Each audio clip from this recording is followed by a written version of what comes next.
নমস্কার, আমি সমর। আপনারা দেখছেন আমার ইউটিউব চ্যানেল ফৌজি পাপা। আজকে আমি আপনাদের জন্য নিয়ে এসেছি এঁচোড় চিংড়ি, একদম রেস্টুরেন্ট স্টাইল। বাড়িতে অতি সহজে সাধারণ কিছু উপকরণ দিয়ে এটা বানিয়ে ফেলতে পারবেন, আর এর স্বাদ হবে একদম হোটেলের মতো।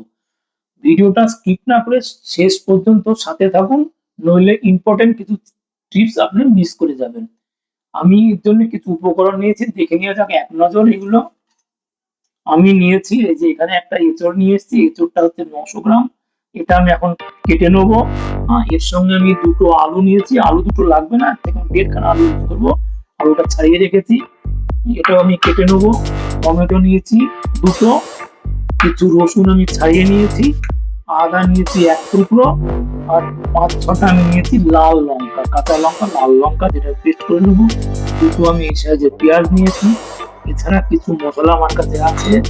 মশলা হচ্ছে এই যে এখানে আমি নিয়েছি রেগুলার ইউজের জিরের গুঁড়ো, ধনের গুঁড়ো, হলুদ গুঁড়ো, লঙ্কার গুঁড়ো, লবণ, গরম মশলা। এই গরম মশলা আমার নিজের তৈরি করা গরম মশলা, চিনি, টক দই 1/2 কাপ, কস্তুরি মেথি আমি 1 চামচ নিয়ে জলে ভিজিয়ে রেখেছি, গোটা জিরে, আর কিছু গোটা মশলা। গোটা মশলায় আছে লং আছে 4-5টা, দারচিনি আছে এই 1 টুকরো, গোলমরিচ আছে সামান্য কিছু, দুটো ছোট এলাচ আমি যেটা মুখ ফাটিয়ে রেখেছি, আর দুটো তেজপাতা। এছাড়া আছে তেল, সর্ষের তেল দিয়ে আমি পুরো রান্নাটা করবো। ধনে পাতাটা নিয়েছি, পরে কেটে নেবো।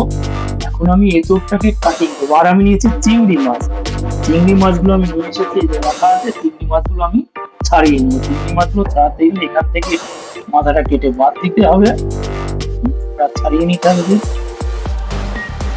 খোসাটা ছাড়িয়ে নিয়ে আপনাকে বাদ দিতে হবে, যেখান থেকে কেটে শীতটাকে আপনাকে বেঁধে নিতে হবে। এইভাবে চিংড়ি মাছগুলো আমি ছাড়িয়ে নেবো। এই যে কালো শির, এই দেখতে পাচ্ছেন কালো শির, এইটাকে আপনাকে তুলে নিতে হবে। এই যে কালো শির, এটা দেয়া চলবে না, এটাকে আপনাকে বের করে নিতে হবে। এইভাবে চিংড়ি মাছগুলোকে ছাড়িয়ে নেবো। যে আমি এঁচোড়টা এইভাবে কাটবো। এঁচোড়টা কেটে বাদ দিয়ে দেবো,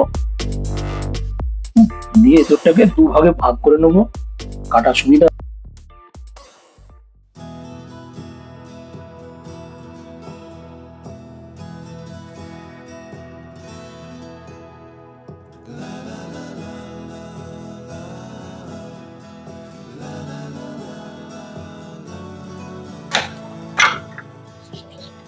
এঁচোড়ের যে মাঝের এই শক্ত অংশটা, এইটাকে বাদ দিতে হবে। এটাকে বাদ দিতে হবে, শক্ত অংশটা এটাকে আপনার বাদ দিতে হবে।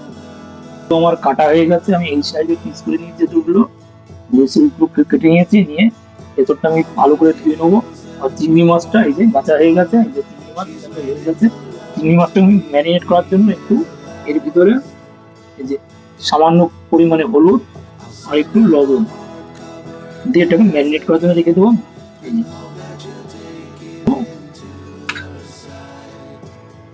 হলুদ দিয়ে দেবো, আর একটু লবণ দিয়ে দেবো 1 টিস্পুন মতো। জল দিয়ে দেবো আমি এই যেটা 1.5 মগ, 1 মগ আগে দিয়েছি, হাফ মগ।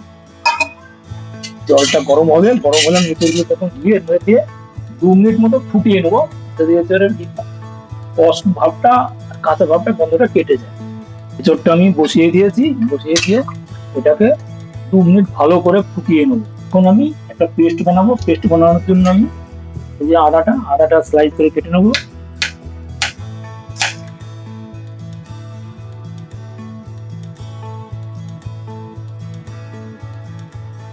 রেডি হয়ে গেছে পেস্টটা, আমি অন্য একটা পাত্রে ঢেলে নেবো। টমেটোটা কেটে নেবো, টমেটোটা পেস্ট বানাবো। টমেটোটা এইটা বাদ দিতে হবে।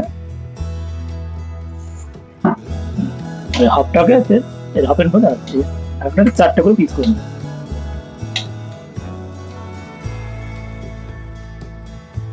পেস্ট বেড়ে গেছে, যেটা আমরা পাত্রে ঢেলে নেবো, কেটে নেবো। আলুটা ছাড়ানো আছে, আলুটাকে কেটে নেবো।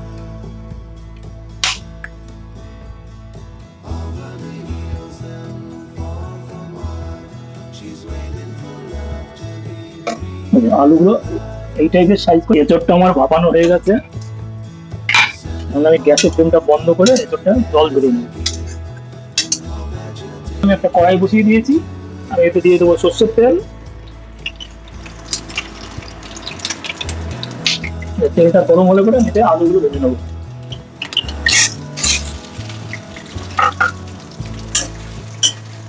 আলুগুলো গোল্ডেন ব্রাউন কালার করে ভেজে নেবো।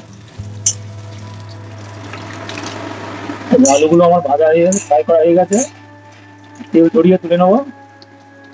তেলটা হাই ফ্লেমে গরম করে চিংড়ি মাছগুলো ভেজে, চিংড়ি মাছগুলো একদম বেশি ভাজা যাবে না, 30 থেকে 45 সেকেন্ড আমি ভাজবো, মানে 1 মিনিটের কম ভাজবো, তাহলে চিংড়ি মাছগুলো শক্ত হয়ে যাবে।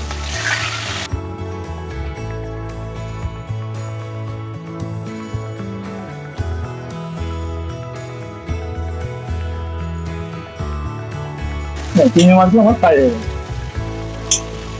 একদম বেশি ফ্রাই করা যাবে। তেলটা আমি কমিয়ে নেবো। এখন আমি এখানে গোটা মশলা দিয়ে দেবো, দারচিনি, লং, ছোট এলাচ, গোলমরিচ আর তেজপাতা, আর সামান্য কিছু গোটা জিরে, এটা একটু হালকা ফ্রাই করার পরে যদি আমি পেঁয়াজটা অ্যাড করে দেবো। পেঁয়াজটা ভালো করে ভেজে নিতে হবে। পেঁয়াজটা যত সুন্দর ভাজা হবে এই গ্রেভিটা তত সুন্দর হবে, আর এর টেস্টটা তত ভালো হবে। পেঁয়াজ আমি এখানে 1.5 খানা ইউজ করেছি, 2 খানা দিইনি, আধ খানা পেঁয়াজ আমি এখানে রেখে দিয়েছি। আমার ফ্রাই হয়ে গেছে। এখন আমি আদা, রসুন আর লঙ্কার পেস্টটা দিয়ে দেবো।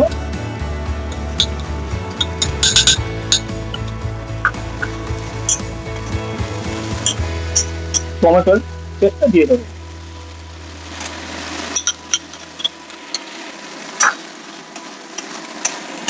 আর আমি এখানে এখন দেবো লবণ।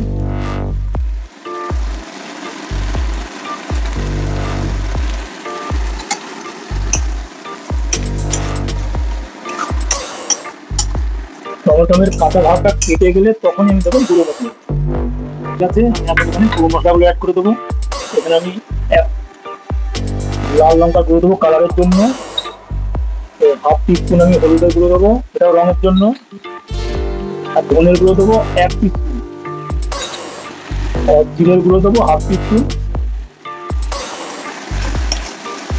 তার উপর যে তেল ছেড়ে দিয়েছেন, মশলাটা যত ভালো কষানো হবে তত ভালো টেস্ট হবে। এখন আমি গ্যাসের ফ্লেমটা একদম লো করে দেবো, একদম লো করে দেবো। আর এই যে দইটা আমি ভালো করে ফেটে নিয়েছি, দিয়ে দইটা ঢেলে দিয়ে তাড়াতাড়ি করে এটাকে ভালো করে মিশিয়ে দিতে হবে, নইলে দইটা ফেটে যেতে পারে।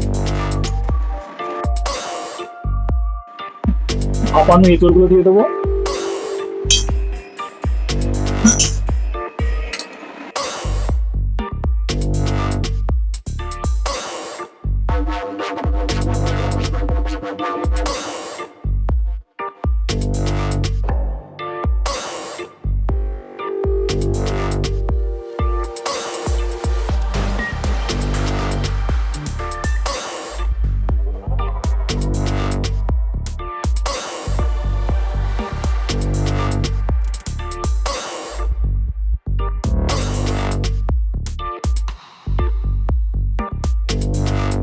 ফ্লেমটা কম।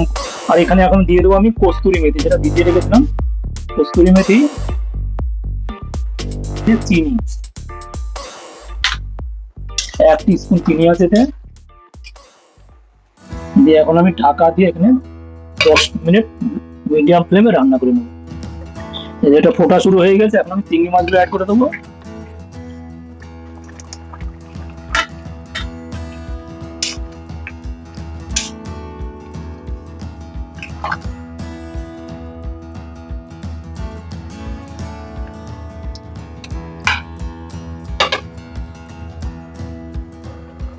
এখন আমার রান্নাটা অলমোস্ট হয়ে গেছে, দেখতে পাচ্ছেন কত সুন্দর হয়েছে এটা।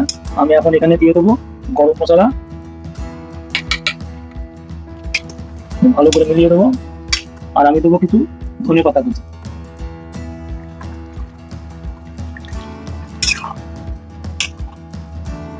2 মিনিট এটাকে ঢাকা দিয়ে রেখে দেবো, একদম লো ফ্লেমে 2 মিনিট ঢাকা দিয়ে দেবো, যাতে ফ্লেভারটা পুরো তরকারির ভিতরে চলে আসে। এই যে রান্নাটা আমার হয়ে গেছে। আমি এখন গ্যাসের ফ্লেমটা বন্ধ করে দেবো। দেখতে পাচ্ছেন কত সুন্দর হয়েছে রান্নাটা। গ্যাসের ফ্লেম বন্ধ। এটা আমি একটা অন্য পাত্রে ঢেলে নেবো। এই যে এঁচড়গুলো দেখুন কত সুন্দর হয়েছে।